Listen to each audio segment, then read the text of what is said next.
Thank you all for your time, for being here on this very important topic that we know that we're going to take up in the General Assembly in January. So thank you for your comments today ahead of time. Mr. Chair, we're live. I got notice from OIS that we're live. There we go. All right. Hello, everyone. Thank you for joining us for this House Ways and Means Education Subcommittee briefing on learning and teaching through virtual education. My name is Alonzo Washington. I am the state delegate for District 22 in Prince George's County and chair of the subcommittee and vice chair of the Ways and Means of the House Ways and Means Committee.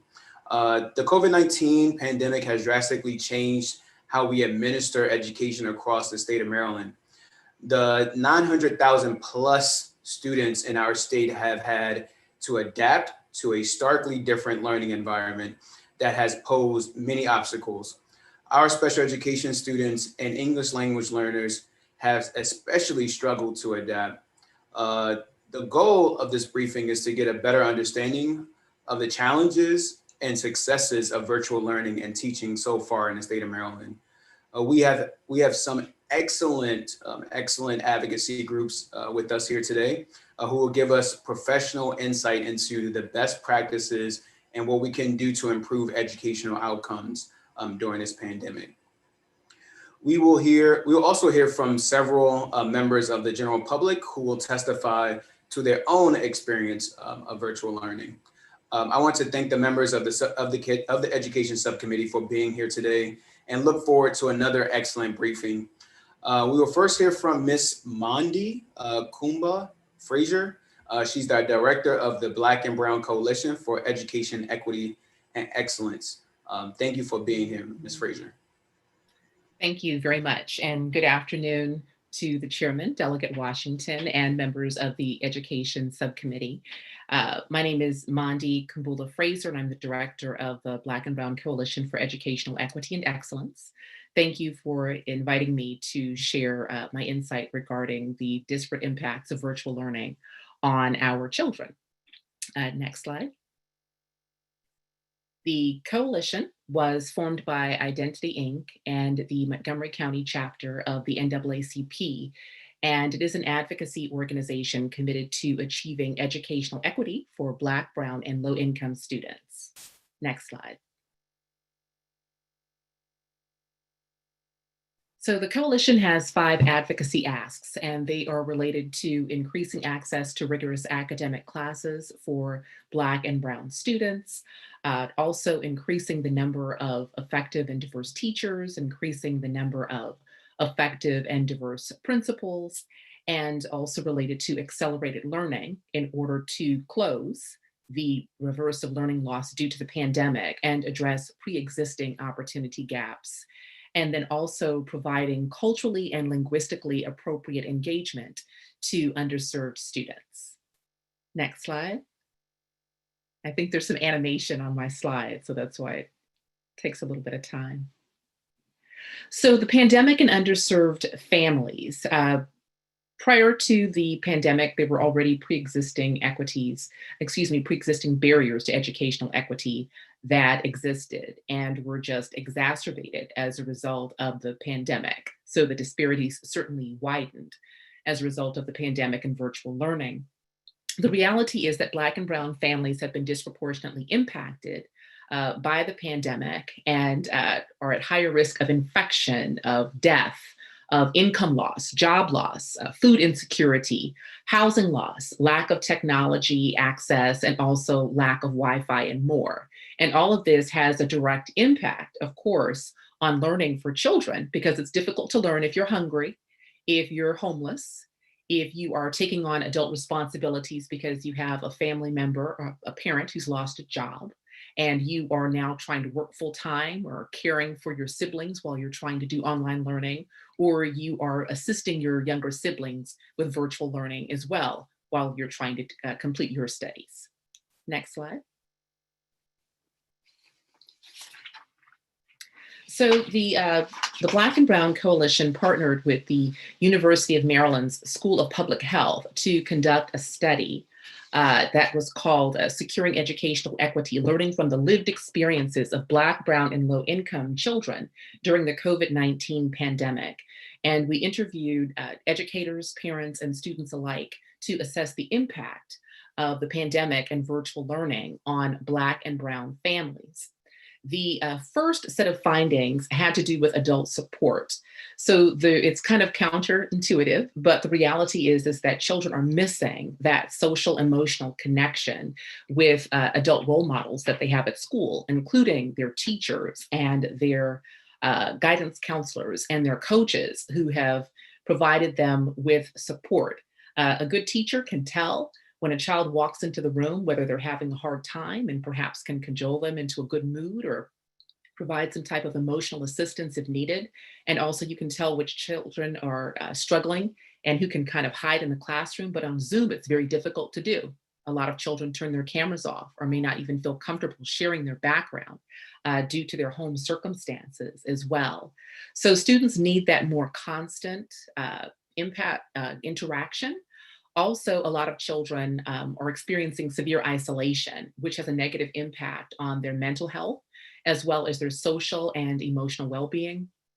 And we've also heard from high school seniors, many of whom are the first in their families to go to college, who need help from guidance counselors in navigating those college applications, scholarship applications, financial aid applications, because they may not have adult support at home that can help them navigate through those challenges. Next slide. The next set of findings had to do with communication. And there are some of the underserved communities who have had difficulty managing expectations and deadlines and requirements in technology due to the virtual learning. There have been requests from those that we spoke to in our study for more frequent communication and to have that communication translated into different languages, languages other than English. Otherwise, if you're not being inclusive in your communications, then you have certain parents who are not able to assist their children with virtual learning. It's also important to realize that not every family, and especially in some of our immigrant communities, has an email address, has ever even been online before. So you want to be able to communicate in different ways, including those text messages, the phone calls, sending things actually in the hard copies in the mail, but also translating them into different languages as well. So we do recommend that you have the check-ins from school staff, those teachers, those guidance counselors, the coaches, just call. Maybe they have a list each week, a certain number of families that they call. That way, if you have families who are disengaged or feeling left behind or encountering challenges with technology or need assistance with mental health and other issues, they may not have the wherewithal to reach out to you. They may not know to reach out to you. They may be struggling and may not have the capacity to do so, but if you have those regular check-ins, it can make a difference. Next slide. We also talked about, if you go back one slide for me, thank you, about resources as well. And families have talked about issues with technology. In some counties, and in my county, Montgomery County, it's a blessing that they do provide a Chromebook for every child, but there are other places where that does not happen. So you have people who do not have the technology, their computers to assist the children. In addition, you may have some, if they do have access to the technology, if it gets broken and maybe they don't feel comfortable reporting it. If you have maybe in some places where they don't have a Chromebook or something for every child, imagine if you are a parent, and which came up in our study, we had one mom who had 5 children and 1 computer. And if that's the case, then you are making a decision every day as to which child is going to get educated that day, because it can't be all of your children. So it's really important when we think about the social, emotional, and psychological impact of the pandemic and the spike in the mental health resources and increased incidents, and this is of parents, teachers, and students alike, of stress and depression and anxiety, that those are addressed. Also, we recommend having more frequent food distribution times for working parents, and to take into consideration that due to social distancing in the pandemic, a bus ride for families who don't have cars to go and pick up food, which ordinarily may take 30 minutes, could end up taking a couple of hours because the buses aren't running as frequently and some bus routes no longer exist. Next slide. So when we talk about things that can possibly assist with the challenges to virtual learning for underserved families, there's the establishment and maintenance of low-cost educational learning hubs, which is very helpful. We're on target to establish 66 in the Montgomery County area by January. We talk about intensive one-on-one academic support, otherwise known as high dosage tutoring or high impact tutoring. And that would be every day, all year, and to target the children who have suffered the most with learning loss. Also, the possibility of extending instructional time by extending the school day, the school week, the school year, and thinking about children who really have had the most learning loss. And of course, I mentioned earlier, helping your high school seniors and providing resources for parents for training, because they are mini teachers with the virtual learning, and they have to partner with them as well. Next slide. And then we talk about advocacy for culturally appropriate engagement. What our study really showed us was the importance of learning from the lived experiences of underserved Black, Brown, and low-income families. So not everyone has the same circumstances. You want staff that is culturally appropriate, that is linguistically competent, can kind of, like I mentioned, translate some of those documents into other languages, having that two-way system of communication so that people realize that they can still communicate with you, even if it's not via email, it's the text messages and the phone calls, and really being inclusive if we really want to make sure that every single child really does have an opportunity to be successful, especially with the challenges of virtual learning. Next. Next slide. And there is my contact information in case you would like to contact me. And does anyone have any questions? And thank you for the opportunity to present. No, thank you, and really appreciate it, Ms. Frazier, for the great information that you provided to us. Are there any questions? Please place it in the chat if you have any questions right now, or raise your hand if you have any questions.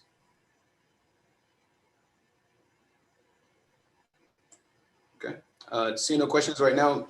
If you can stand by for us, we'll come back to you just in case there's any questions later. Okay.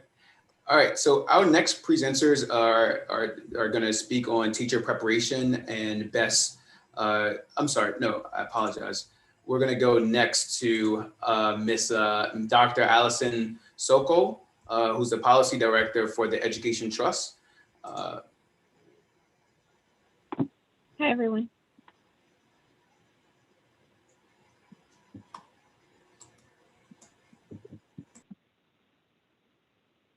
Hi, everyone. My name is Dr. Allison Sokol. I'm the acting director of the P12 policy team at the Education Trust. Thank you so much for having me today. It's really an honor. I'm always really grateful for the opportunity to speak about educational equity, and today in particular, because I'm a proud Maryland resident. My daughter will be a kindergartner at a Montgomery County public school next year, and so this is very near and dear to my heart. Next slide, please. Just for a little background, the Education Trust is a national nonprofit. We work to close opportunity gaps that disproportionately affect students of color and students from low-income families. Next slide, please. So I was asked to come speak to you about virtual learning, which of course I will, but I feel like it's important to take a step back to think about the state of opportunity and achievement that existed in Maryland before the pandemic. I'm so pleased at how aligned Mondi and my presentations are, which isn't surprising given that we've had the opportunity to work closely together. Over half of Maryland students are Black and Latino, and yet far fewer Black and Latino students are prepared for success compared to their white peers. Next slide. White students are more than twice as likely to meet or exceed expectations on fourth grade reading and Algebra 1 than both Black and Latino students. And this gap is actually bigger among higher income students. Next slide, please. Black and Latino students are also less likely to enroll in college within 1 year of graduation than their white peers. And again, we see this gap larger among higher income students. Next slide, please. This so-called achievement gap is really an opportunity gap because across many measures, we see that Maryland gives Black and Latino students the least of the resources and opportunities that matter most for their success. Next slide, please. This starts with funding. Most districts in Maryland don't receive the money that the state says they need, and districts with the most students of color are shortchanged the most. We see that racial disparities in academic preparation begin when kids are as young as my little ones are, before kindergarten. The state has a pre-K program, but it doesn't serve enough students yet, and there are steps to take to improve its quality. Students in schools with high percentages of students of color are twice as likely to have a teacher who's never taught in the classroom before than schools with low percentages of students of color. And we know that the educators in Maryland schools do not yet reflect the diversity of its students and families. We know that Black and Latino students are significantly underrepresented in advanced coursework, from gifted and talented in elementary school to 8th grade algebra to AP and IB in dual enrollment. And the data show us that Black students are 4 times as likely to be suspended out of school or expelled as white students. Next slide, please. There is a very real risk that without strategic action at every level, that inequitable opportunities to learn during this pandemic will exacerbate these inequities in Maryland. Next slide, please. So currently, or at least as of last week, all 24 school districts have all or some students learning virtually in an effort to keep students and families safe right now. And many are reassessing plans for hybrid or in-person learning due to an uptick in COVID cases. Next slide, please. And in order to succeed in a virtual learning environment, students need all of the things that Mondi just shared with us. They need access to their own device, reliable high-speed internet, access to technical support and repairs, and a safe and supportive space to connect to virtual learning opportunities. Unfortunately, in many communities, especially communities of color and low-income communities, students don't have access to the technological resources they need to connect to virtual learning. We actually don't have great statewide data on this, but the data that we do have paints a very stark picture. So nearly 200,000 Maryland homes lack internet access, and this is especially true in rural communities. Last May, a survey from the Department of Ed found that in 3 school districts, more than half of students reported not having access to the internet to access virtual learning. Of course, we hope that that has improved over the few months. And research and national data show that students of color and students from low-income families are much less likely to have access to devices and reliable high-speed internet, placing another barrier to learning. Next slide, please.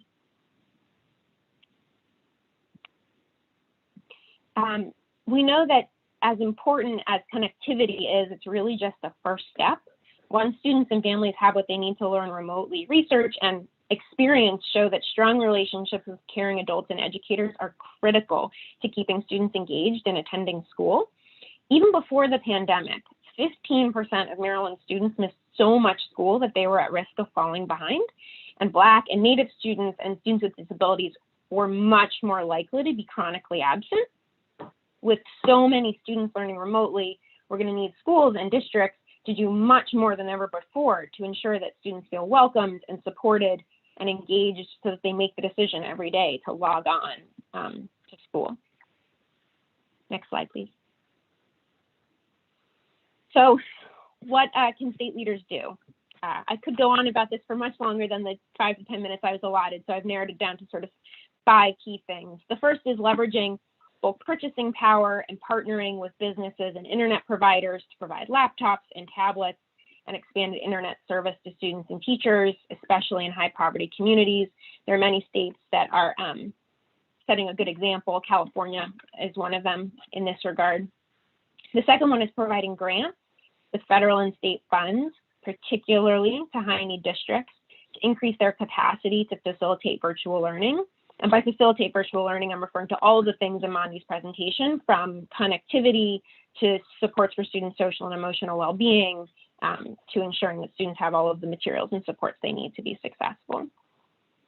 The third is requiring districts to collect data. It's very hard to solve problems if we don't know they exist. And right now we actually know very little about what's going on with remote learning across our state. And requiring districts to collect consistent data about what learning model is in place right now, remote, hybrid, or in person, student attendance and engagement data, teacher attendance data, and to regularly report this data would be a huge step in the right direction.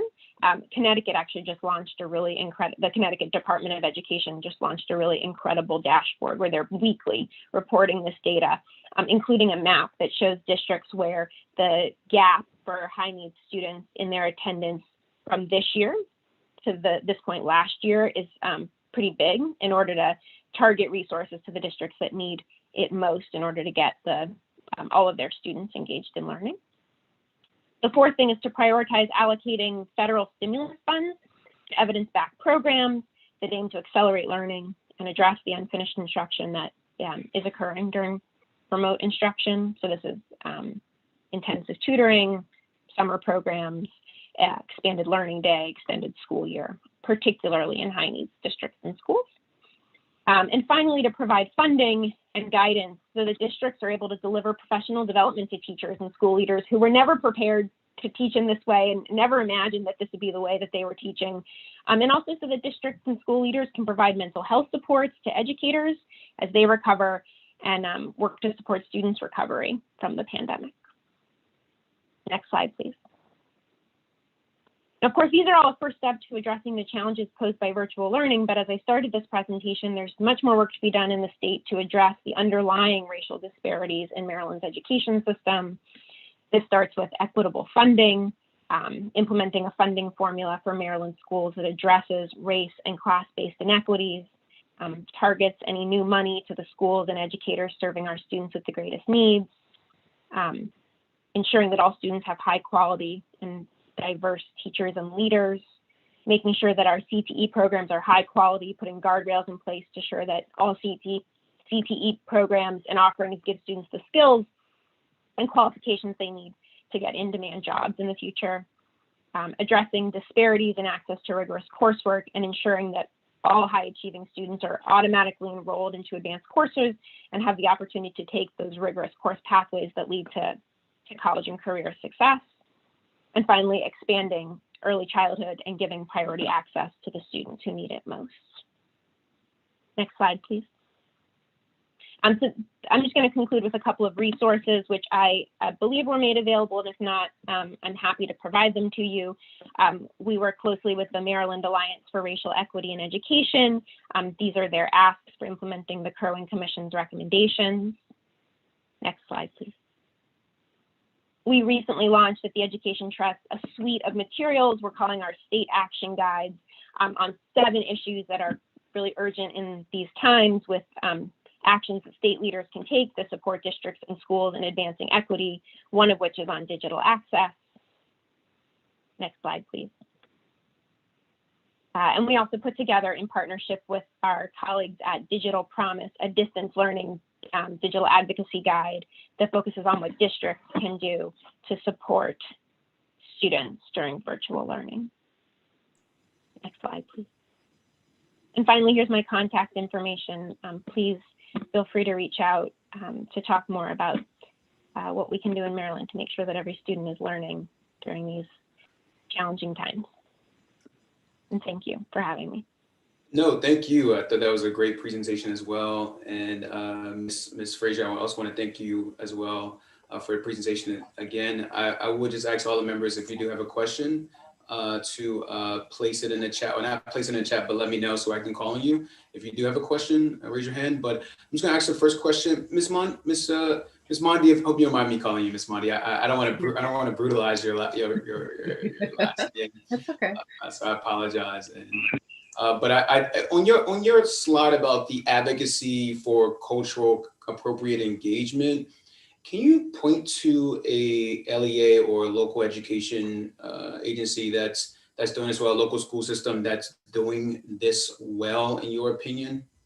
And the slide just talks about training and evaluating all districts, school leaders on hiring for equity, as well as supporting and retaining cultural appropriate staff. also talks about just training staff about the appropriate use of language and being inclusive and having inclusive language too. So can you just speak to who does it the best? Well, I wouldn't, since I'm, we focus on Montgomery County about who's doing it the best, but we could certainly talk about ways that, there need to be improvements in that particular area. I think that it's interesting because everyone, like we talked about, has your own lived experiences. So you just never quite think about what happens in other places. But one of the things that we certainly do recommend is as you put together some type of parent engagement plan, making sure that you are including people who are of different colors, who also are low income, so that you're really hearing their voices and you really are getting a chance to really let them weigh in on what happens and so that they're feeling engaged, because a lot of times those are the families who feel marginalized and who are not included. And that was one of the things that we learned from our study, is that often if you want to be able to hear their voices, you have to dig a little bit deeper. You have to give them a little bit more support. You have to maybe be the person to give the outreach, but it's really important to make sure that their voices are heard. Got it. No, thank you for that. And Ms. Sokol, can you just answer this question for me? What do you think is you mentioned learning lost. What's the best method to measure learning loss of a student? And maybe obviously there could be different at each grade, right? So what's the best way to doing it, and how should we make sure that we're doing it consistently across our different school systems? You're muted. There you go. Can you hear me now? Yep, definitely. Diagnostic assessments are critical for understanding where students are at. They're critical for teachers to know what to teach, for school leaders to know how to support their educators, for parents who are wondering right now how their kids are doing and what they are learning, what they need help accelerating on. And at the Education Trust, we really do push for consistent statewide diagnostic assessments, because it allows the state to see across districts which districts are most in need of additional supports and resources to make sure that students catch up from whatever learning that they've missed while learning has been remote. Thank you very much. Delegate, I'm gonna go Delegate Smith first, then Delegate Rose, and I'll come back, and I'll come to you, Delegate Eversole.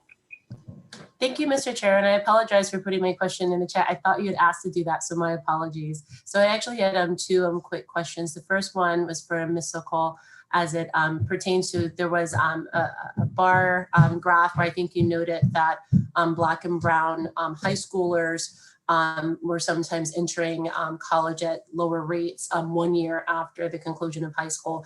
And I know that we're in the midst of probably collecting this type of data, but I didn't know if you had any anecdotal or any preliminary insight to the fact that people are receiving both 4-year and 2-year collegiate experiences largely online.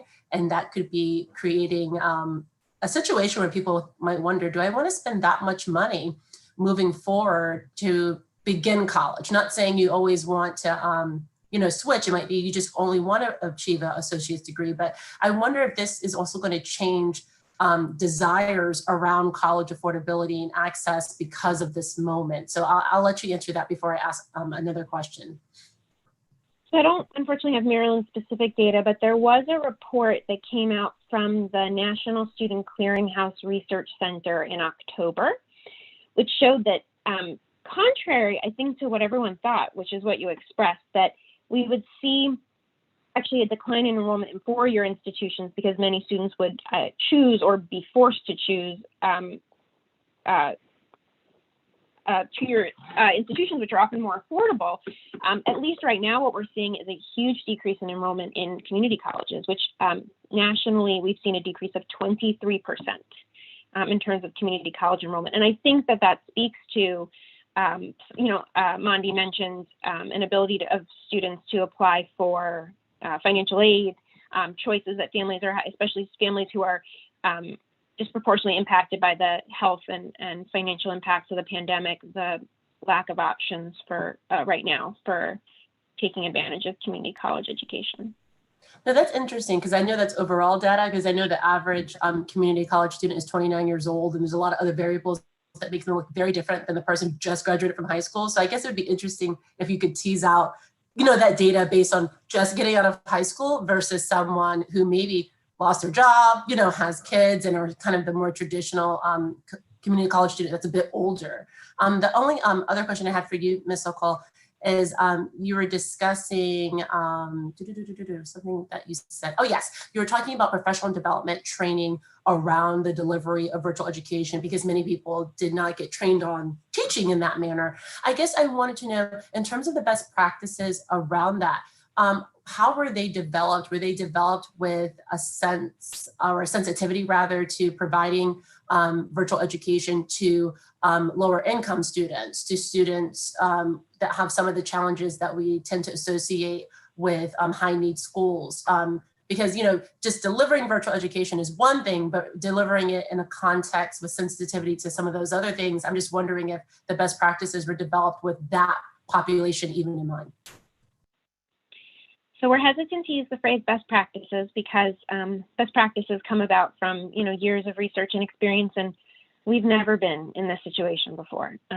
So we tend to talk about promising practices or things to look for because really everyone's sort of, what is the phrase, building the plane as they're flying it. But yes, I would say that in an ideal situation, teachers would get, the lowest hanging fruit would be making sure that all teachers know how to teach virtually, use whatever platforms and learning management systems the district is asking them to use. And at this point, given how long students have been learning virtually, we hope that most schools and districts have gotten to that point, though that's not necessarily the case. But yes, the next step would be supporting teachers and thinking about how to differentiate instruction. How do you use a virtual learning platform? How do you structure your time to ensure that the students who are most in need of one-on-one or small group support, either academically or because that is how you're going to ensure that they stay engaged and continue to participate, how do you structure that time and how do you reach those students? Thank you so much. Thank you for your question. Delegate Rose. Thank you, Mr. Chair, and thank you so much for your presentation. One of the slides I was most interested in as far as collecting data, and it mentioned teacher participation. And I know overall, beyond, I guess, some of the certain populations, but statewide overall, and I know in Carroll, we being a rural community, we have a lot of kids that do not have access to good internet either. And we are having a real problem with a lot of our kids falling behind, whether they be in low income or not. Overall, as a county, it's a real challenge. And so when you were talking about collecting data about teacher participation, here in our county, we're having an issue with teachers who didn't want to come back when we went to the hybrid. Everybody's trying to figure this out. And I understand, like you said, we're figuring this out as we're flying the plane. However, we couldn't even bring high school students back until last week. And now here we are today, going back to nobody in school. So can you please speak to how important it is? Because we had to get into a situation where we had to hire lots and lots of substitutes who are not trained teachers. And can you just speak to how important it is to have our actual trained teachers not taking leave and teaching our kids, be it virtual or not virtual? Can you just speak to that? Because I just have a great concern, since March, we're losing so much time with our students. And I fear, how long is it going to take for us to recover from this across the board throughout the entire state? And, we always talk about in our committee, and I do appreciate that so much, how much we want everybody to be on the same level playing field. Can you just speak to that, please? Delegate Rose, is that question for me or for Mandy? Anyone who wants to take it. Well, I can start. I'll answer it for anyone. So no, I'm joking. Go ahead. I think when I mentioned teacher attendance data, I was thinking about the fact that there's actually data that suggests that not all teachers have access to reliable internet, particularly educators in rural communities, and that teachers are having to juggle. This is very personal to me because I have two little ones, their own childcare challenges and caring for other family members, and that this particularly impacts educators of color because communities of color are disproportionately impacted by everything that this pandemic has brought, health and financial impacts, and that without information at a bare minimum about participation, but actually what we'd want to see districts do is get more information about what are the actual challenges, lifting up the voices of teachers, of their experiences, so that districts are better able to support their educators and better able to structure virtual or hybrid learning in a way that makes teachers feel safe and supported and ready to come to work to help students learn. And just as a follow-up, and I appreciate that, I would be interested in the data because we had such a large number. We had well over 300 teachers put in for leave. And, you know, I don't know that they're all in that particular situation. And I'm not saying that they're, my question is, if you're not in a situation, I would like to get that data, because if there are situations where we can help support them, that's great, but we need to get our teachers back in the classroom because we need our kids to be taught across the board, however that looks, however that may be. But my concern is, and I'm sure everyone here, everyone is very aware, there have been campaigns to kind of do a sick out and we're not going to come back and we want certain things. And my concern is, I have great respect for the teaching profession and I have great respect for all of them. But we're in a situation where, you know, we have kids that need to be taught. We've been dealing with this since March. And, you know, if we're now going back to the full virtual, then we need to bring these teachers back. They need to be teaching in whatever way that looks, and whatever supports we can give them, that's great. But we've got to do something, because we've got, and I'm also concerned with our special needs kids. We're in a real bad situation. So I think in whatever ways we can encourage teachers to come back and teach, we need to not make this be some sort of battle, because we've got kids who are really suffering. And so I'm concerned from anywhere from Baltimore City to Allegheny County and everywhere in between and on the shore, our entire state, our kids are really having a hard time. And I have great concerns with what we've lost and how we can make that up. So I do appreciate your presentation, and I thank you for answering my question. Thank you. And I just want to remind the committee that if you have a question, let's ask a question. I thought those were great thoughts, Delegate Rose, but I want to make sure we get to questions so that we have enough time and we don't get cut off at 4 o'clock today. Delegate Ebersol. Thank you, Mr. Chair. Yeah, there's a, real quickly responding to some of the comments I just heard, the equivalence of saying teachers need to come back to work in the same way that healthcare professionals do is a false equivalence, because the situation in a school is not nearly as controlled as it is in a hospital or doctor setting. And so we really have to honor the teachers and their safety. And I worry that we, in our effort to get teachers back, that we have begun hiring substitutes just to get face-to-face. I'd love to put on a balance a qualified professional teaching online versus someone who is really just filling a gap and is substituting, but not really, they're unqualified. They don't really have the training. So we really have to watch our balance of just getting someone in front of students is a good idea, especially with regards to health, but also with regards to education. And thank you, Mr. Chair. I digressed a moment. I couldn't help it. And I see you smiling at me, and that's good news. I do want to go to one of the slides, Dr. Sokol, that you had. It was in your 12th slide about ensuring that students in Maryland are connected and engaged. And in that, you talk about collecting consistent data. And even you responded to the chair's question about diagnosis. I'm always concerned because it says in there, for example, student attendance. Well, we can grab that, but then it also says student engagement. This is a difficult thing to hold on to. Our teachers haven't, and we're going to get to this, I know, our teachers haven't been trained to really have eyes on students online to tell if they're engaged or not.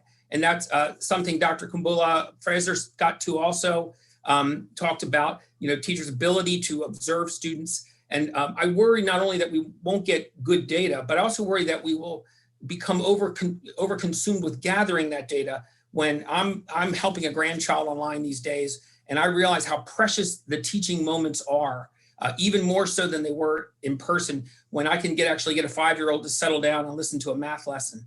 So my question is and I do have a question, Mr. Chair. The question is how do you envision that data collection online? And do you have an idea of how you will get people to do it reliably and without impacting the education that exists? So I'll start by saying that that really the folks who have the expertise in this are my friends at Attendance Works, and that if this is an area in which you're interested, I strongly encourage you to reach out to them, because they have been doing nothing but, they've been thinking about a lot of things, including this very issue. When we spoke with them actually recently, they talked about trying to capture more than just that a student has clicked or logged on. So that could include submission of assignments. It could include participation in certain activities. It could include,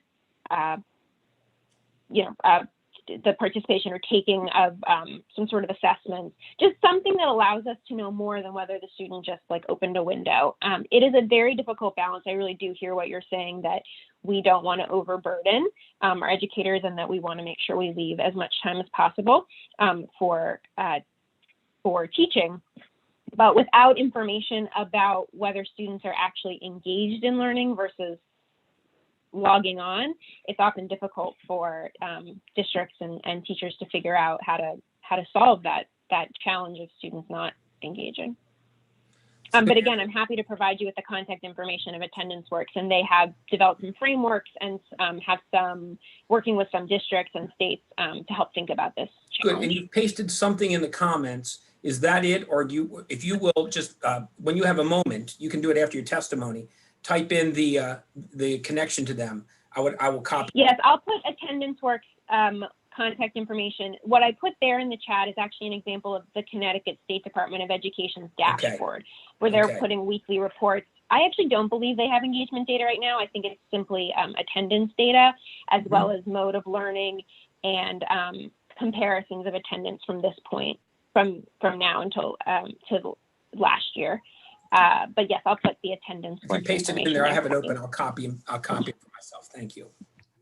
Thank you for your question, Dr. Sokol and Ms. Kumbula Fraser.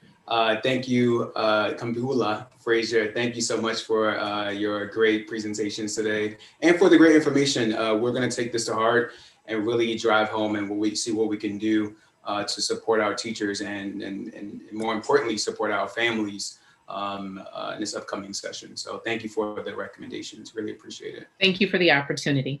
Absolutely. Thank you. So we'll go on. Thank you. Yep, absolutely. Thank you. So we'll go to our next presentation. This will be on teacher preparation and best virtual learning practices. We have Dr. Monica Simonson. She's the Education Program Director at the University of Maryland Global Campus. We also have Dr. Ebony Terrell Shockley, the Executive Director / Associate Professor with the University of Maryland College Park, Department of Teaching and Learning, Policy and Leadership. And lastly, we have Dr. Ryan Schaaf, who's an Assistant Professor at Notre Dame of Maryland University. Dr. Monica, you want to start us off? Sure. It's Dr. Monica Simonson. It's fine. Yes. No, it's totally fine. Yes, and as you said, I am the Education Program Director at the University of Maryland Global Campus, so formerly UMUC. I appreciate the opportunity to join you and to hear from the previous speakers.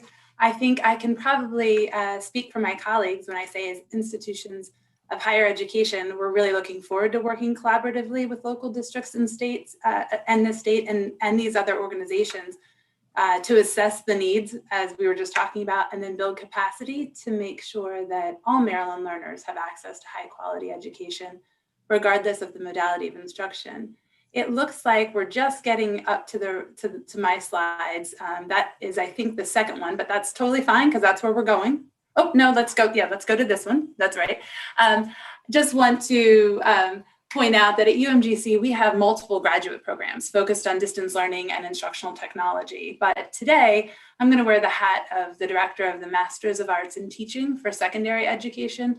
So our students are bachelor's degree or have bachelor's degrees in content areas, and then they return to us to take online classes. We've been fully online since our inception to meet the secondary education certification requirements in Maryland before their full-time, typically in-person teaching internship.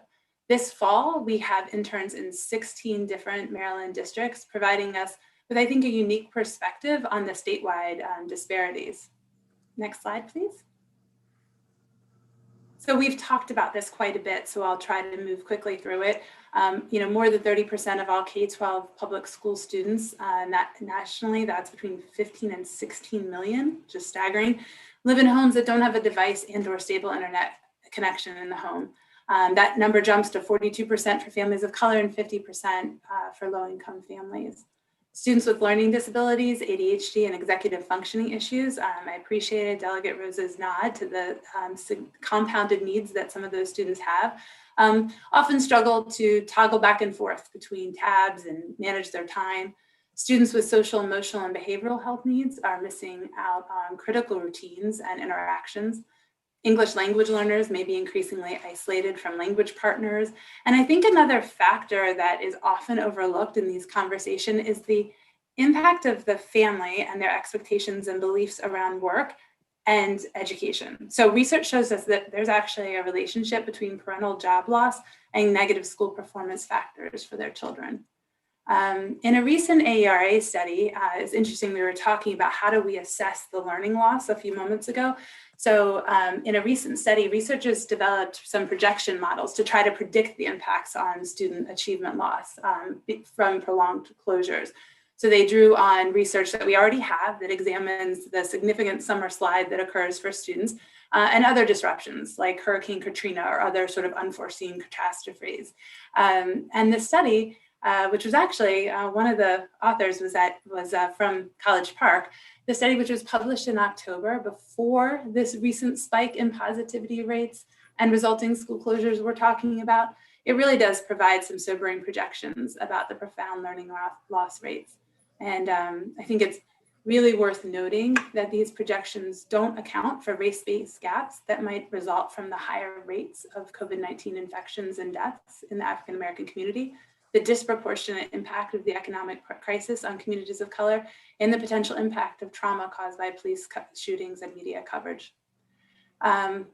What we're seeing now, though, is how the disparity of educational opportunity is impacting schools' abilities to respond to COVID and to transition back to in-person learning at all.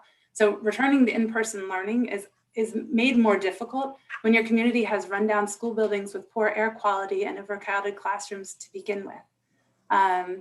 Future funding forecasts must take into account that enrollment is down this year as families have either made the decision to homeschool or to delay kindergarten enrollment, or perhaps were not even able to enroll their students because the enrollment was online. And again, they have limited internet access. ESOL enrollment in Baltimore County, for example, is down by 400 students as compared to last student, despite an expected increase this year. Those students are still out there, they're just not in schools or online. So we should really be prepared for a spike in registration when school buildings reopen and adjust the funding formulas accordingly. At a minimum, we have to eliminate these broadband deserts. Within the context of this conversation, we obviously want to focus on ensuring that students have consistent access to reliable internet, but investing in public-private partnerships, as we've talked about already during this meeting, that expand broadband access will also benefit those teachers that we talked about that have limited access and family members. It's really important that, and I really appreciate Delegate Ebersol mentioning this, to acknowledge that we have teachers who are working from their cars outside of school buildings in order to get online. Additionally, we have to invest in those widespread targeted tutoring or compensatory school programming that has been mentioned already today to ensure that students who have been disproportionately impacted by the COVID slide have targeted interventions to help them regain some of that loss. So next slide. In a typical brick and mortar classroom, teachers monitor student progress. They remind students to stay on track. They pull small groups who need extra support. And with professional development and coaching, teachers can actually learn to leverage technology to meet the needs of diverse learners, but it takes time.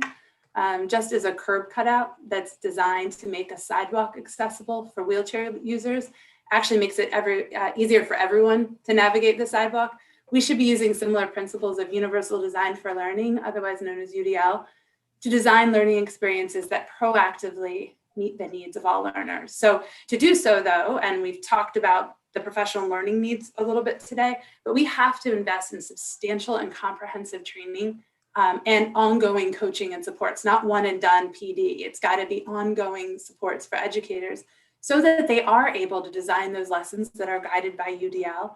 They meet web accessibility guidelines, and they allow teachers to monitor progress. We were talking about the need to monitor engagement. There are strategies to do so, but again, that takes a lot of time and coordination. I think we'll go to the next slide. All right.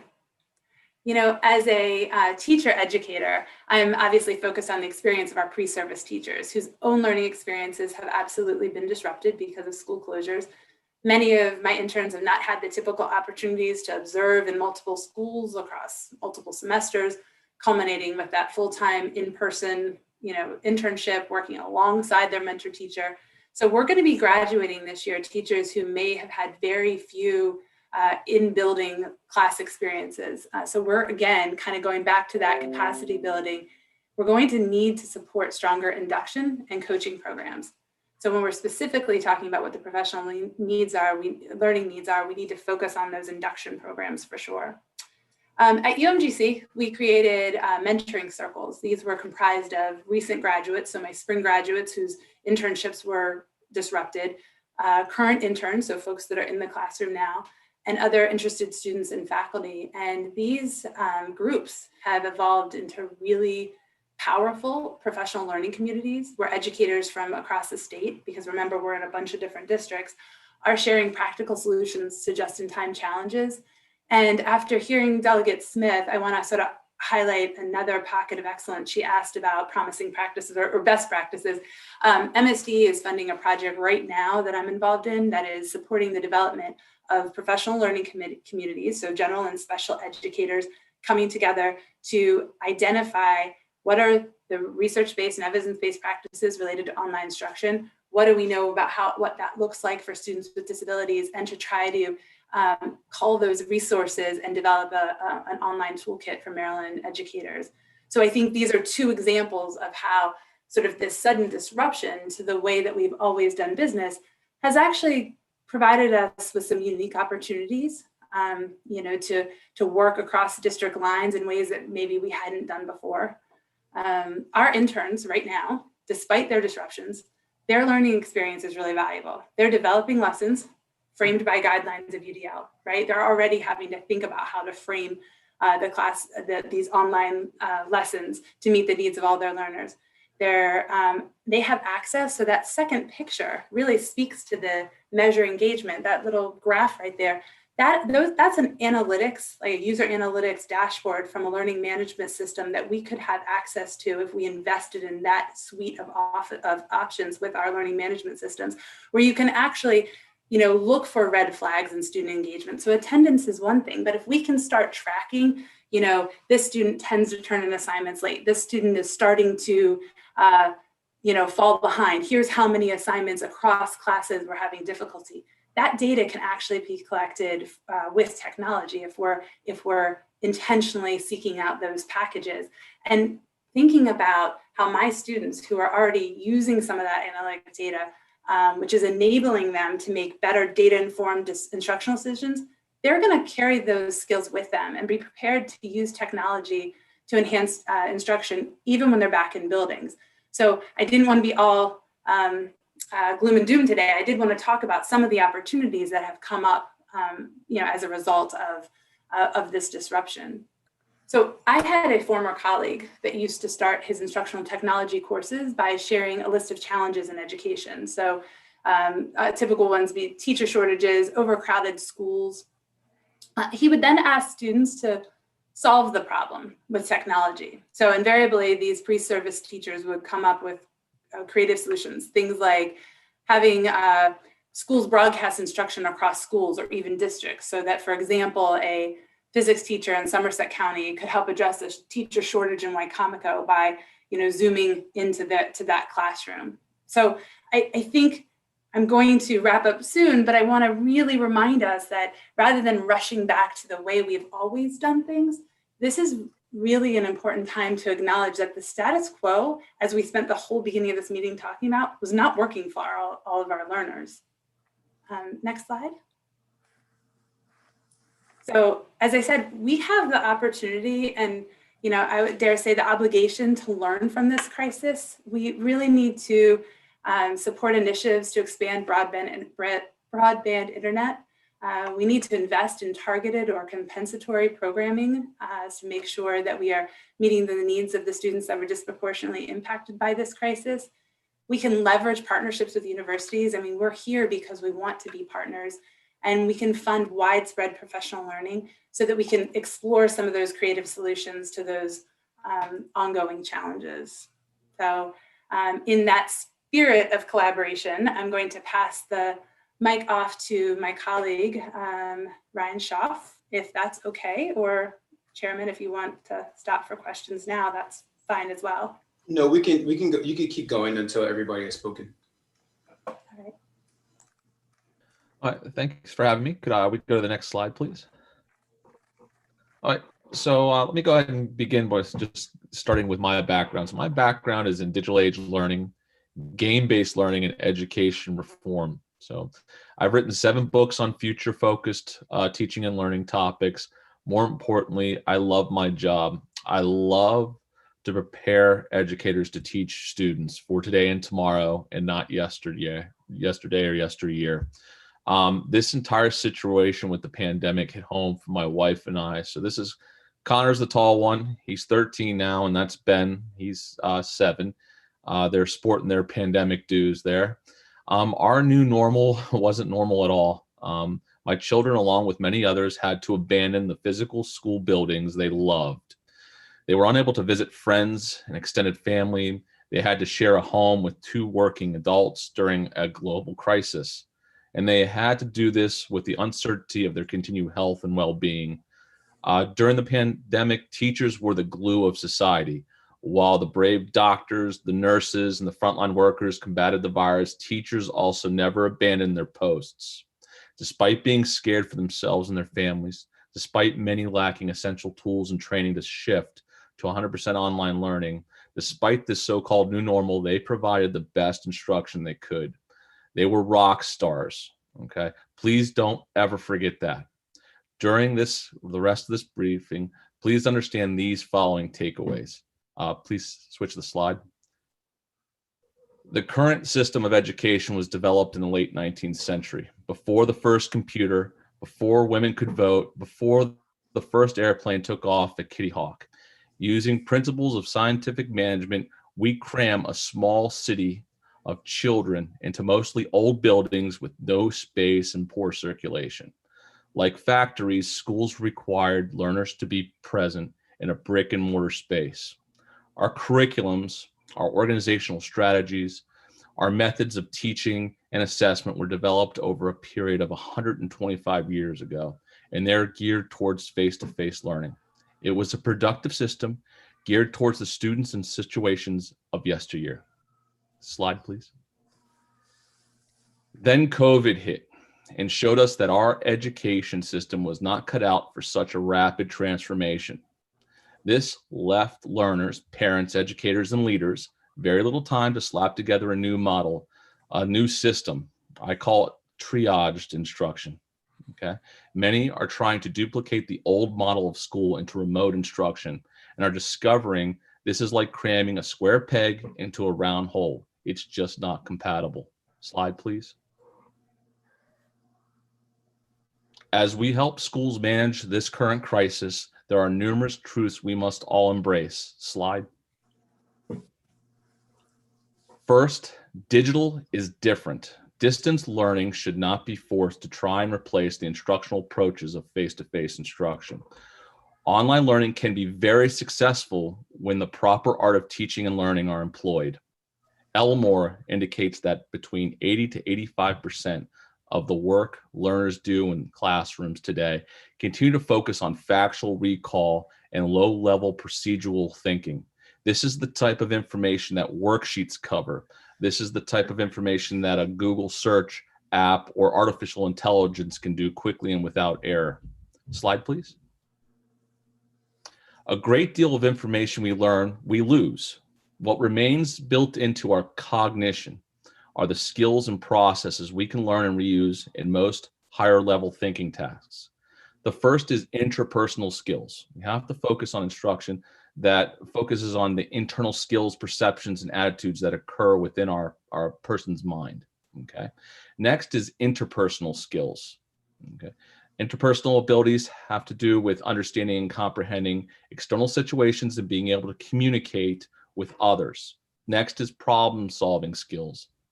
Problem-solving involves students learning a structured mental process that allows them to independently solve complete and complex problems in real time.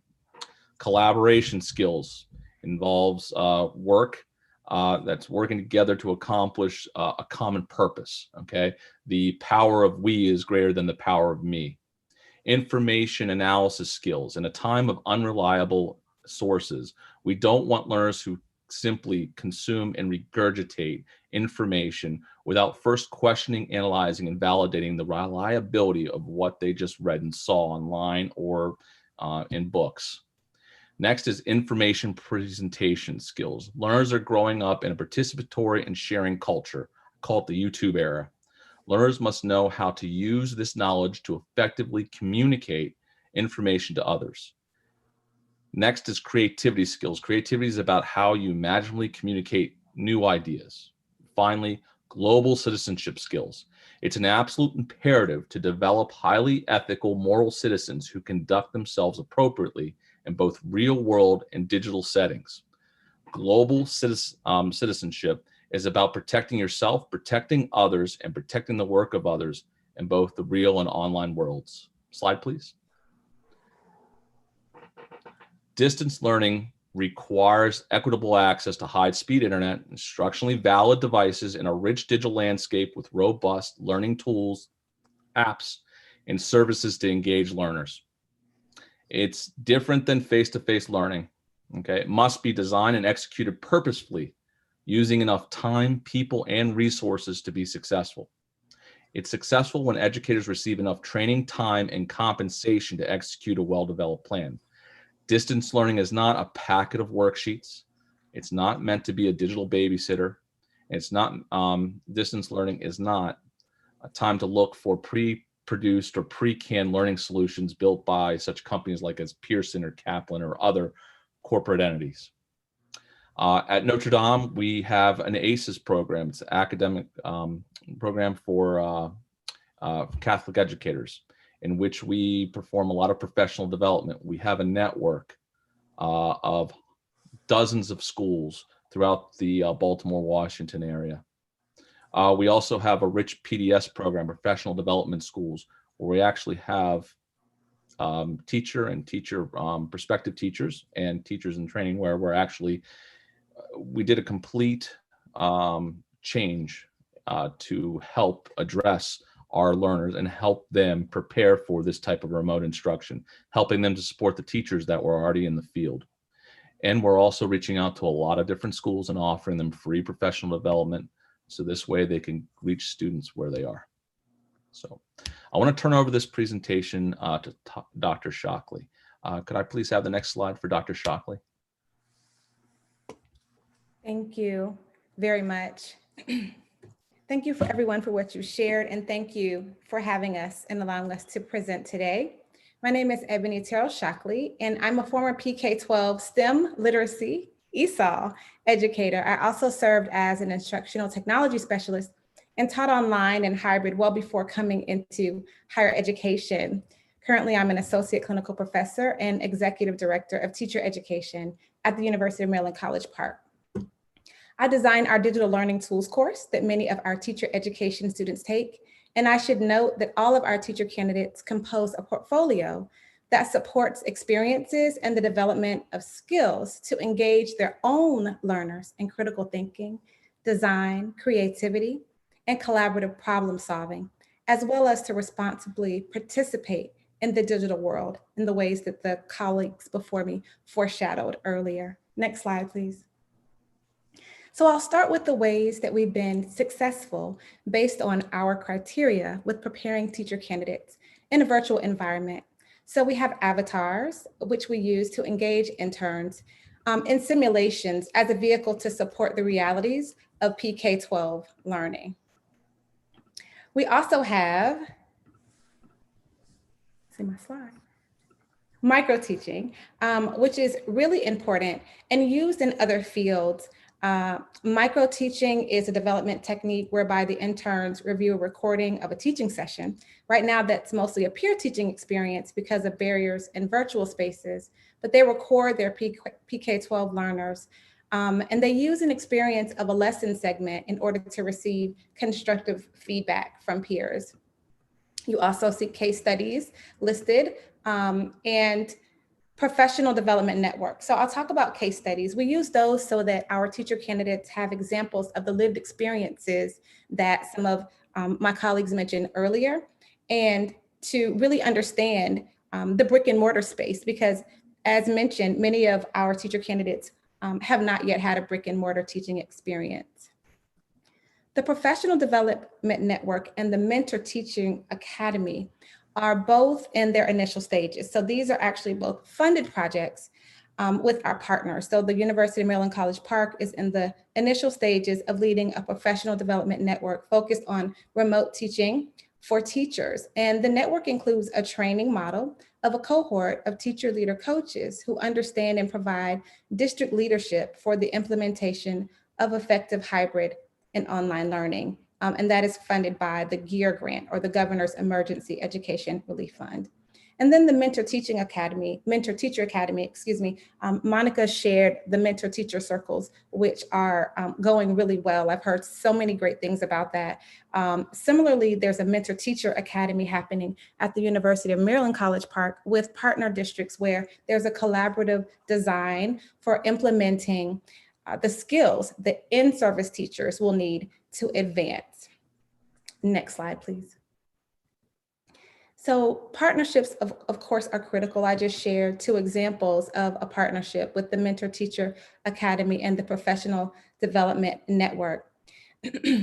The partnerships are important because they really help us understand what the issues are. And I believe that this topic has come up already, but the partnerships, you'll see the PK-12 schools, our partnerships with PK-12 schools really outline for us some of the challenges, as well as listening to families, collaborating with other IHEs, and then looking to businesses. We are all basically depending on each other to help solve some of the problems that the pandemic has really laid bare.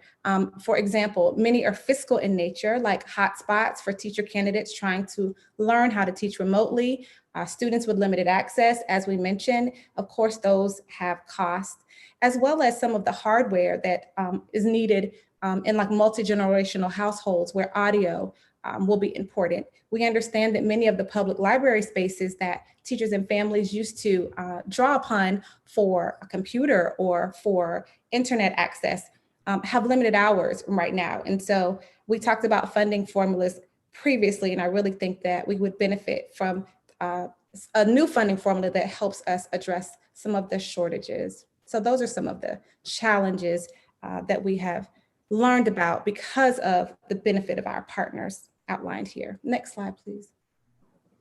So we've talked about best practices or promising practices. The information on this slide comes from culling the research and some of the meta-analysis on evidence-based practices. Of course, these are not practices that have been studied in a pandemic, and so I want to make sure that I'm clear about that. But the practices that we've seen from the evidence and from the literature are listed here. So we talked about micro-teaching earlier, the visual scaffolding, which helps direct attention to important learning materials and to help guide learners' cognitive processes. online activities to create faculty-student relationships and reduce the isolation that can occur in a virtual learning space, as there are limited opportunities for some, especially of our teacher candidates. Many of them working independently. Interactive strategies to promote student-to-student relationships, also critical. The social engagement, both for our PK-12 environments as well as for our teacher candidates who are expected to have some peer-to-peer engagement to enhance their skills. Social engagement is also really critical in the early childhood research, as well as the adolescent development research. There was a question earlier about culturally responsive instruction. We are focused very much on targeted and rigorous culturally responsive instruction to reach all learners, our culturally, academically, and linguistically diverse learners, and also alternating our high and low intensity activities. Ongoing solicited feedback, I think, is really important because it's difficult to detect challenges in a virtual space. Often teacher candidates are taught to or prepared to really have look-fors that would happen in a brick and mortar space. And so the ongoing solicited feedback helps identify what used to be possible in an in-person interaction by examining posture and expression, for example. Next slide, please. So there are opportunities, right? Someone mentioned earlier, we don't only want to talk about sort of the bad parts of it, but really thinking about, well, what can we do moving forward? And in today's digital world, finding new ways to engage students and increase their understanding and improve their knowledge retention is ever more difficult as we struggle with the disruptive change. But here are some ideas about moving forward and getting back to better.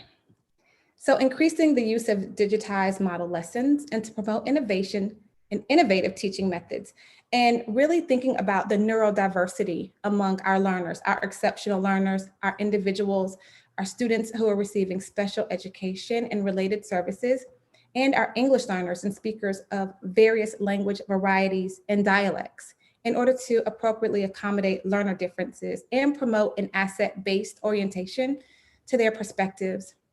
There's an opportunity to reimagine programs to employ, futuristic pedagogies. For example, providing an augmented reality experience. And then thinking about program design and the ways that a micro-credential offering could support in-service and pre-service teachers. So the reason that Expand M-Learning, you'll see that at the top, is listed is because of some data that came from the Pew Research Center that states that about 96% of individuals in the US have cell phone access. And so M-Learning is an opportunity to really think about ways to augment and expand some of the teaching platforms that we're using. But let's be clear, all cell phones are not smartphones. So certainly that would require resources, but it is certainly an opportunity for us to advance our knowledge. Next slide, please. So we had the opportunity to poll our peers to really understand the landscape of virtual learning across the state. And so you'll see here access to resource for PK-12 learners that has been discussed previously. Access, we have support and leadership from IHEs. We have institutions of higher education that are helping with book drops and supporting deliveries and resources and resource distribution to partner with our PK-12 learners. And then we have navigating virtual environments, having the knowledge. There was conversation earlier about how are teachers prepared to really engage their learners and to make sure that they are meeting the needs of their learners. And so many of the institutions of higher education around the state have spent resources to make sure that their faculty have acquired Google Classroom knowledge, Quality Matters certification, all kinds of different platform certification, Blackboard, for example, as well, just to make sure that they are able to meet the need of their learners. And they have done that work in partnership with our PK-12 schools and districts. And then you have virtual professional development and professional development. So how to deploy professional development had also been a challenge. And our IHEs certainly stepped up to meet that challenge. A couple of IHEs also shared, institutions of higher education shared their work with supporting professional development well into the induction year, which is the first induction years, which is the first few years for our teacher candidates. Something that is really important, all of it's important, but another presenter shared socio-emotional health. So we're not just talking about learning. You cannot have learning without wellness. And so with that, some of our programs around the state of Maryland have offered socio-emotional support in their school counseling program and their school psychology program, offering services such as teletherapy. And then to summarize, the final challenge, or the one that I'll mention, having access to schools has not been an easy feat because of the parameters and the guidelines that districts are putting in place to secure their platforms and their learners. And so to meet that challenge, some of the things that our IHEs have done is offered tutoring, remote observation and supervision. To be clear, this is not enough. Again, there's power in numbers, literally, and certainly opportunity to continue this work together. As I mentioned, we get back to better. Thank you. Thank you. I did see a few questions in the chat. I did see one. So Delegate Guyton, did you want to ask your question? You're muted right now. Thank you, Mr. Chair. I did put a comment question in the chair, but in the chat, I don't think it's appropriate to spend a lot of time on today, given our time restraints, but I would love to look at broadband access in the future, in the near future, if we can, because we really aren't seeing progress, at least in my district, since school closed on that issue. So kids just aren't accessing it, and some teachers aren't either. So I would like to put that on another agenda maybe, but my question is actually for Dr. Simonson. I really am excited about hearing about the toolkit that you're developing for MSDE regarding special education during virtual learning. I mean, that's an area I work in a lot and have heard a lot of concerns from parents. I guess I'm interested in how that relates to teacher preparation, particularly between now and when we go back, and then actually when we go back. Because we know that we're going to have to evaluate and assess for remediation and compensatory services. And there's a lot of argument about when that should be done, whether it should be done virtually or whether it needs to happen after schools are back in the classroom. I hear that debate a lot, even in our county. Do you have a recommendation on that? And can you tell us how new teachers and teachers who were teaching years before the pandemic are being prepared to go back into a classroom that's going to require a whole lot more remediation of all students, and also behavioral issues that we know are on their way that they may not have seen before at these levels? Okay, so I think there were a couple questions. There's a lot of stuff. That's okay, and I'll do my best. And then I really want my colleagues to jump in too, because they might have the right answer, the answer you're looking for. So in terms of when to assess, so at the risk of upsetting Delegate Eversole, who was talking about not wanting to invest a lot of energy, not wanting to waste teaching time, right? Not wanting to take away from that critical short window we have. I believe that we can start collecting data now. We have information about how students are doing, even if we're using a faulty metric of grades, right? We have at least some examples of sort of how people are meeting the metrics that we have. In order to really know how a student is going to do in the natural setting of the classroom, we actually have to have a situational assessment of what it looks like in the classroom. But we have some sort of formative data along the way to say, okay, so we know that students are not attending classes. We know that they're failing their classes. We know that they're not submitting assignments, or that they're not performing well, and start to develop some intermediate interventions now. I think it has to be multi-pronged. I mean, it has to be, a tiered approach. The other question was related to how we're preparing pre-service teachers. So Dr. Shockley shared a number of examples of the ways that we're leveraging technology to try to simulate as best as possible the learning environment. And as someone who has taught online for a decade, I really believe that there are some things that I can do better online than I could do in person. Not all, but there are some things I can do better online. And so we're going to do our very best to support teachers in the space that we have and leverage all those technologies like we talked about. But when they go back into the classroom, none of us know what it's going to look like. We know we're going to inherit all these other compounded issues. So what I really think is that it has to be a significant investment in long-term coaching and support and induction for those teachers. We can't place and pray. That's not going to be enough. So really thinking about the PD instead of just a bunch of workshops, coaching programs, mentoring programs, co-teaching models, right? Where you're not the only person in the classroom because suddenly you have a whole host of issues that you weren't prepared for. So I think, as we've talked about a bunch of times here, this is an opportunity to rethink things, and to say, if some of those students that are most disproportionately effective, that have been impacted significantly, if we are ready to go into a school building in the summer, we need to figure out how to make that happen. For some cases, for some students, right? We can have some targeted tutoring, like we talked about early. Do some of that work ahead of time. Don't wait till the after Labor Day arbitrary deadline. Thank you. And I will say, for the record, the Bridge to Kerwin bill that we passed a couple years ago does provide funding to LEAs for direct tutoring to students, and multiple of some of our LEAs are using it correctly, others are not. But it's important that we do targeting tutoring for students and include some summertime in there as well for struggling learners. Ms. Shockley, I have a question for you. Dr. Shockley, excuse me, Shockley. I have a question for you. One of my friends is he's a principal in Baltimore County, and he's also a graduate of the University of Maryland teaching school. And he came back to the school and actually spoke to some of the students there.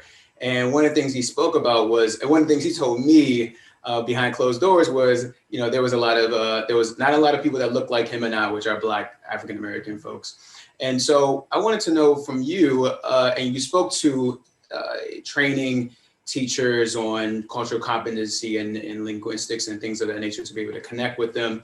How do we attract teachers, how do we attract students to the teaching profession, in your opinion? But then also, how do we retain them into the teaching in the school so they can graduate and then become teachers too? Can you speak to that for me? I can absolutely speak to that. Thank you for your question. So there are a couple of studies that are underway. One is happening on campus right now, where we're actually asking students, would you become a teacher? Why would you become a teacher? Why wouldn't you become a teacher? To really understand right now, this generation, the students who are on campus right now, understanding their response to that question. So the diversity question is very important. We have restructured our scholarship allocation model to include first-generation college students, which we find really diversifies our pool and really reduces some of the barriers that our students face. We've also launched what's called a middle college program with a large school district. And in that school district, students can move into teaching after earning an AAT degree. And so given the diversity of that district, that's another way that we're diversifying our teacher candidate pool to be more reflective of the PK-12 population in the state. There are also lots of myths about, what it means to be a teacher. And so putting the right people in front of the students is really important. And so we've done that with the resources that we pulled for recruitment to talk to students about, what are the realities? And when we offer them, the realities, and we provide for them real experiences that are evidence-based or promising practices, we do find that based on the feedback that we receive from our alumni network, like your friend, for example, that those strategies really help them in the long haul.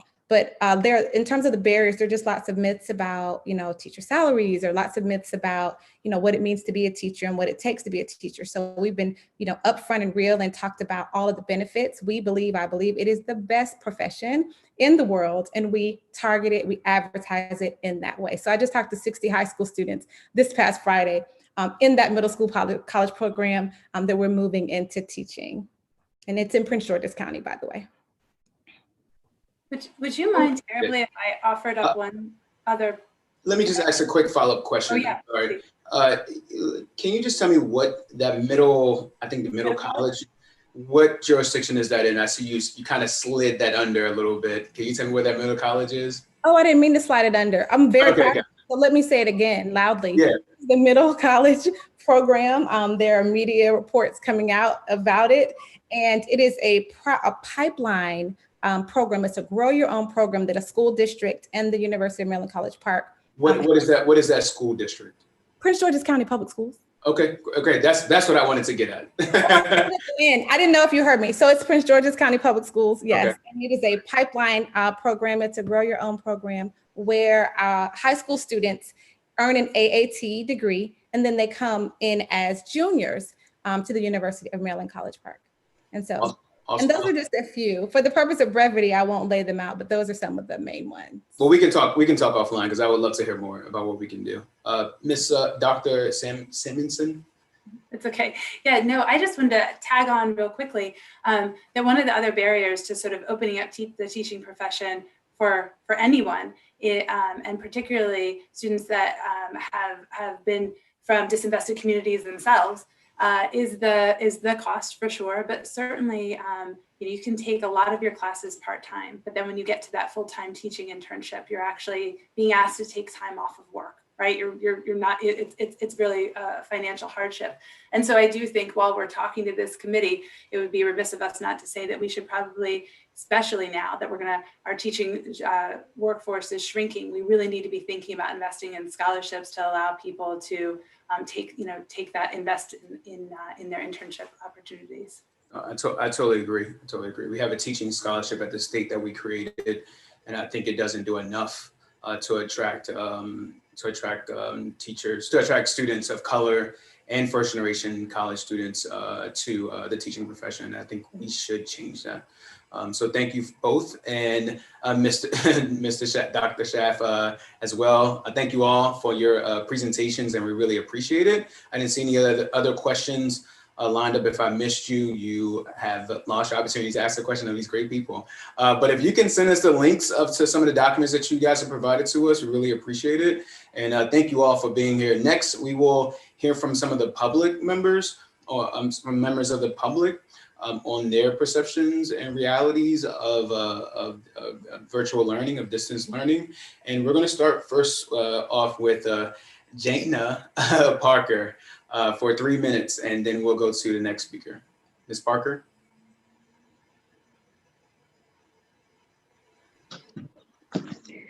Good day. So people of color, specifically Black and brown families, have a greater risk of falling behind in education during this pandemic because pre-existing inequities within education have further exacerbated by the other issues brought on and magnified by COVID-19.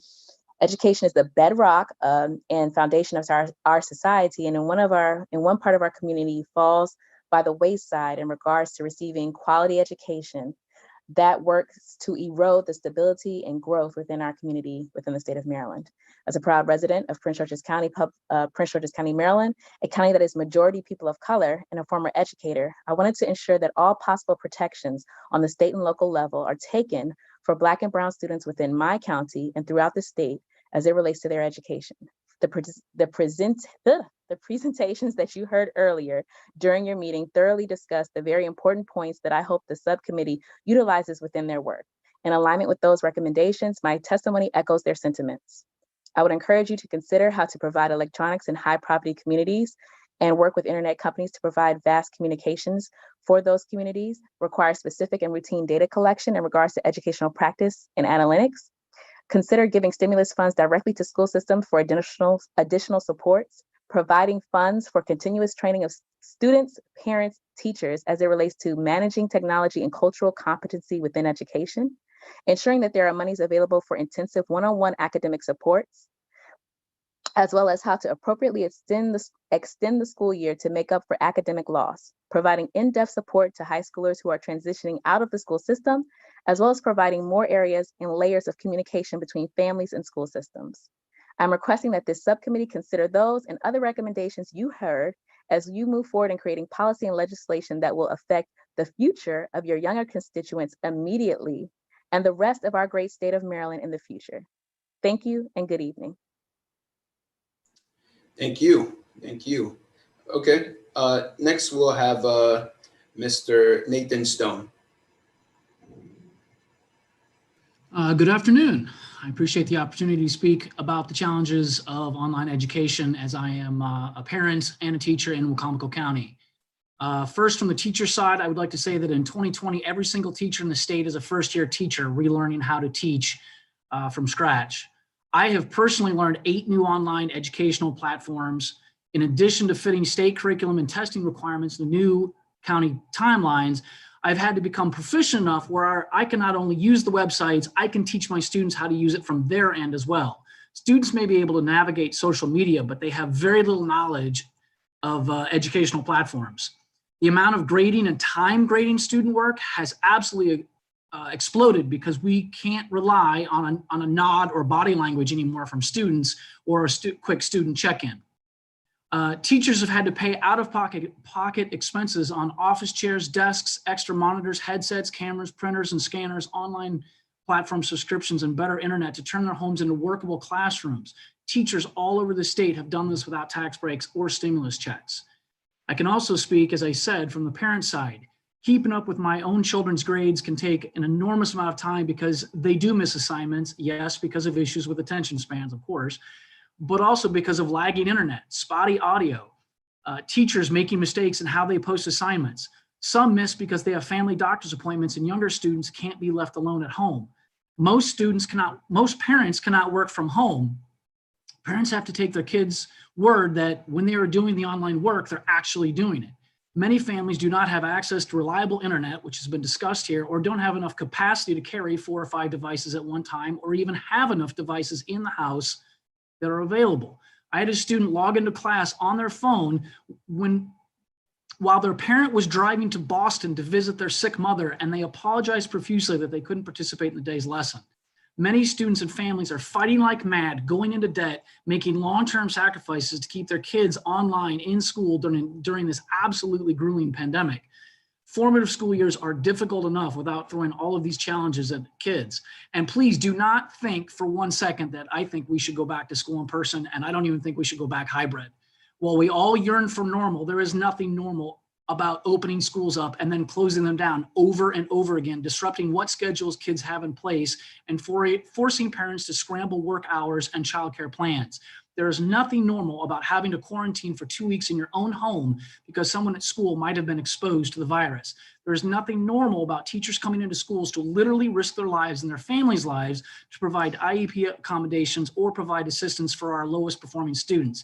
There's nothing normal about the teacher who is perhaps the only constant adult figure in some of our kids' lives getting sick and dying. This is not a normal time. And we as teachers are being asked to provide that rock of normalcy and stability, not only for our own families and kids, but for parents and students all across our neighborhoods and communities statewide. And I think I speak for most educators when I say it would be amazing if our elected officials would publicly recognize our hard work and sacrifice we are making, and parents, on a daily basis, instead of referring to us as lazy and not wanting to do our jobs. Thank you very much. Thank you. Appreciate it. Next speaker we'll have is Diallo Sessions. Good afternoon, everybody, and thanks for this opportunity. A lot of my comments will center around the digital divide, and it'll support some of the things that have already been said. And the first one is I'm in support of universal broadband because the internet has passed the tipping point of being a critical resource in the lives of Americans. We need to be able to freely access internet like we do roads and highways. And the internet must be robust so that student participation is not interrupted, as you heard Mr. Stone just mention about dropouts of audio and video and things like that. Second, public spaces are often used, but they can have restrictions on students that want to pursue certain interests that they have because of filters at public schools or public libraries. And also there may be threats in, like if I'm in a cafe or Starbucks, people may be sniffing out my Wi-Fi and my information. Then there are certain advantages to having home broadband, first of which is the opportunity to participate in formal learning experiences which goes along with the whole COVID situation and how some students couldn't participate, and we had to do what Dr. Schaff mentioned that we shouldn't do, which is send out a bunch of packets and worksheets. The opportunity to participate in informal learning experiences, because the internet, as we know, it does have a lot of bad information, but it has a lot more, in my opinion, that people can use to build their own skills. And then I'm borrowing some information from this book called The Digital Edge, How Black and Latino Youth Navigate the Digital Divide. And the researchers here found a couple of interesting things, that teens are more likely to develop richer forms of online social capital when they have access to broadband in the home. And then they're also more likely to become content producers rather than merely consumers, which we do a lot of. Consuming is part of it, but it's so far skewed to the side of consuming everything that people give us that we lose out on this idea that kids and teachers can be producers and creators.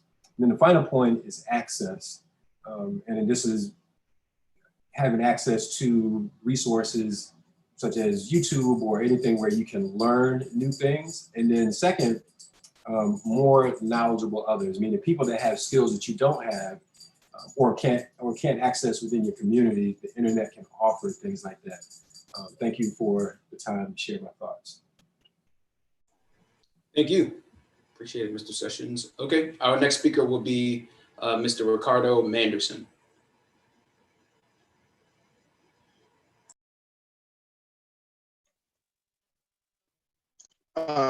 Good afternoon, members of the subcommittee. My name is Ricardo. I am community member from Baltimore City. I'd like to speak on the need for increased funding in counseling services for schools. So nationally, everyone knows that there's an increase in depression and anxiety amongst kids since the beginning of COVID. In June, the CDC reported that young people were the hardest hit group of any during the COVID crisis, and suicide from that same report has been reported to be up 11% of all the people considered. And the troubling thing about this is that most of the young people had already been on a trajectory for rising suicide rates every year since 2007. That's been the leading cause of death among young people, next to accidents, among people ages 10 to 24 since then. Locally in Baltimore, we already had issues with mental health. We already had traumatic environments where kids were witnessing murders and such, and needed services that, went beyond the typical school environment. Recently, there was a WBFF report, Fox 45, that noted a young lady in a community that borders mine. I was actually on the steering committee for the school's merger, and the kid's mom was murdered, and her school's closed now. And now she is in an environment where she no longer has a teacher that she knows. She no longer has the counselor she knows, and she's going to a learning center, and she doesn't have the supports necessary, so she's struggling. Numerous children across this city and across the state are dealing with family members that have died because of COVID. In Baltimore, of course, there's murders, but in other parts of the state, everyone's dealing with these same crises. Children are dealing with financial concerns such as evictions and issues with food insecurities. So these kids have all these other compounding issues that are affecting their ability to learn. The counselor that normally works at my own daughter's school in her gifted class hasn't reached out this year, where they did reach out last year. And that type of stuff is due to funding availability. COVID has exacerbated issues for children in Baltimore. The need now is much greater than before. More counselors are needed as issues go beyond the already identified problems of violence and poverty. We have to incorporate the fact that these kids are not isolated. We have to incorporate the fact that Mr. Manderson, I'm sorry? Can you summarize, please? Yes. Your time is up. Okay, I'm sorry. So basically, I would like you all to move towards solutions. One, make sure that it's properly funded, but also override the governor's veto of the blueprint for Maryland's future, which would create historic investments for behavioral health services and those wraparound services needed, and don't allow cuts to education in the state budget this year. Thank you, Mr. Manderson. Appreciate what you said today, and thank you so much for your support. We're going to go next to Mr. Timothy Stock. Thank you. Thank you for convening this meeting on teaching through virtual education. I want to extend gratitude to our teachers and the staff at Pinehurst Elementary School in Wicomico County. They are passionate and capable professionals working under extremely different conditions. I want to keep my comments brief, so I will focus on the ways in which virtual instruction has not been a success for our children. Our commitment to public education is strong. However, our family has been exhausted by the demands of maintaining 2 jobs while acting as part-time instructors. We have every possible advantage in our home. We have income, we have reliable internet, and we have enough comfortable working space. If we were to lack any of those things, we would not be able to participate in virtual learning as currently practiced. These comments are in the context of a family that has every possible advantage and that one can have in the current global crisis. Many children in our district do not share these advantages. The first and most heartrending gap that virtual education represents is a lack of social development and an inability to recreate the social aspects of learning. Our children who are in the 4th and the 2nd grade learn most from their peers and from the social process of engagement. Instruction is at the heart of this, which is an art that our teaching professionals practice, but it is also a process of discovery of the life and contributions that our children can make to each other's development. This is particularly pronounced with our youngest son, who is 7 years old. Despite making his academic targets, his motivation to participate in online learning is incredibly low, and his desire to attend in-person school grows more pressing with every passing week. I hope that the future of remote learning plan can have the goal of targeted reopening for younger grades, especially pre-K and up to 2nd grade, as the highest priority. Even 1 day a week of in-school instruction can have a positive and multiplying effect. These are future learners whose experience of school is increasingly one of isolation, frustration, and endlessly confusing interfaces and logins. Which leads me to my second point. A technology-based learning is neither socially nor developmentally appropriate for children of a young age. A focus on paying attention and cameras on can only lead to burnout and frustration. As parents, we feel very isolated and placed in a position of enforcing a model of learning for our children that is not always effective, but always generates frustration. A good virtual learning environment would represent a focus on well-being, flexibility, breaks, multiple pathways to attendance, even to the point of modifying the role of attendance and funding metrics, and a pause in standardized testing and assessment. Assessment tools or attendance tracking, if embedded in technology or with a strong instructional justification, can be useful. But if they have the purpose of jury-rigging the current crisis into an inadequate school funding scheme, then the focus should not be on the accountability of families, students, and teachers, but on the priorities and flexibility of school policy and administration.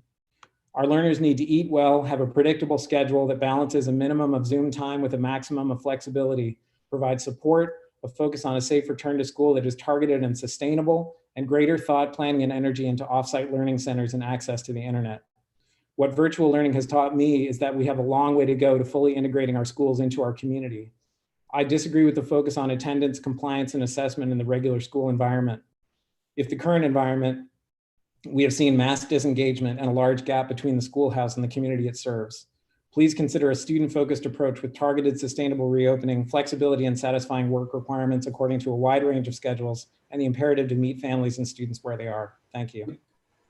Perfect. Thank you, Mr. Stock. We appreciate that. And I believe that was the last comment of today. And so we want to thank all of our speakers today. And obviously, I want to thank our members for meeting with us, and just want to say thank you to all the teachers that are out there that are teaching our students right now doing virtual learning. And thank you to the students, like the one that we just saw in Delegate Jones's picture, and Delegate Eversol's for trying so hard to make sure they maintain focus and learn in this global pandemic. So thank you all. And I'm gonna ask our subcommittee members if you all can stay on, and if we can stop the recording publicly, but be able to talk without the recording. Thank you. Thank you. Thank you. Hey, Delegate Rose, can you stay on for a second?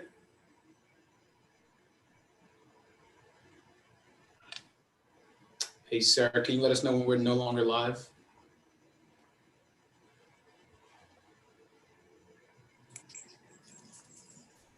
Yes, I'm just checking with OIS.